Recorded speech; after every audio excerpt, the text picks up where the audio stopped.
দেশজুড়ে আবারও বেড়েছে রান্নার গ্যাসের দাম, যার সরাসরি প্রভাব পড়েছে সাধারণ মানুষের দৈনন্দিন জীবনে। নতুন ঘোষণায় গৃহস্থালির 14 কেজির এলপিজি সিলিন্ডারের দাম 1 লাফে বেড়েছে 60 টাকা। একই সঙ্গে বাণিজ্যিক ব্যবহারের 19 কেজি সিলিন্ডারের দাম বেড়েছে 114 টাকা। হঠাৎ এই মূল্যবৃদ্ধিতে চাপে পড়েছেন মধ্যবিত্ত ও নিম্নবিত্ত পরিবারগুলো, পাশাপাশি ক্ষোভ বাড়ছে ছোট ব্যবসায়ীদের মধ্যেও। নিত্যপ্রয়োজনীয় জিনিসের দাম আগেই ঊর্ধ্বমুখী, তার উপর গ্যাসের এই নতুন বোঝা যেন সাধারণ মানুষের সংসারের আগুন আরও জ্বালিয়ে দিল। অনেকেই প্রশ্ন তুলছেন, এই বাড়তি খরচের ভার শেষ পর্যন্ত বহন করবে কে? এটা তো মানে বাসা হইতেছে বিক্রি করে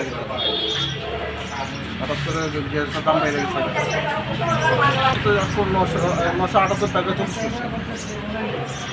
এখন কোথা 1040 টাকা বললাম, প্রায় 5 টাকা কত পার্সেন্ট জন্য সাধারণত 14 কিলো গ্যাসের দাম বাড়ছে। আপনার আগে আসছিল 978 টাকা 40 পয়সা, আর এখন এসে গিয়া 1038 টাকা 40 পয়সা, অর্থাৎ 60 টাকা বাড়ছে আর কি। আর বাণিজ্যিক গ্যাস এটা বাড়ছে আপনার 114 টাকা, আগে আসছিল 2255, আর এখন এসে 2369 টাকা।